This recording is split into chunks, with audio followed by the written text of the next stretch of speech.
খুব মজাদার লোভনীয় জাম্বুরা মাখার রেসিপি নিয়ে চলে এসেছি মি অ্যান্ড মমস কিচেন থেকে।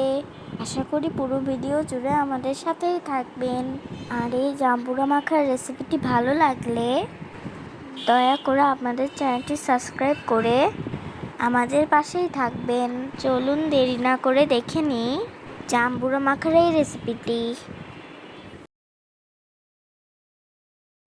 জাম্বুরা মাখানোর জন্য নিয়ে নিয়েছে জাম্বুরা।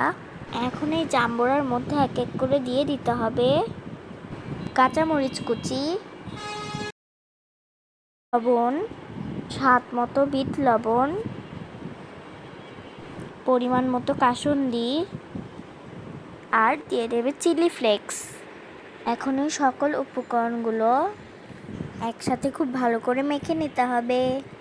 এই মেখে নেওয়ার কাজটি আপনারা হাত দিয়েও করে নিতে পারবেন। এই জাম্বুরা মাখা খেতে অসম্ভব মজার হয়। আপনারা বাসায় তৈরি করে খেলেই বুঝবেন। জাম্বুরা খুব ভালো মতো মেখে নিয়েছে। এখন পরিবেশনের পালা। এই গরমের দুপুরবেলায় যদি এরকম জাম্বুরা মাখা থাকে তাহলে আর কোনো কথাই হবে না। এরকম জাম্বুরা মাখা দেখলে কেউ আর লোভ সামলাতে পারবে না। তাই এখনই তৈরি করে ফেলুন আপনিও এই জাম্বুরা মাখা। এই জাম্বুরা মাখার ভিডিওটি ভালো লাগলে লাইক শেয়ার কমেন্ট করে আমাদের সাথেই থাকবেন। সবাই ভালো থাকবেন, আমাদের জন্য দোয়া করবেন। আল্লাহ হাফেজ।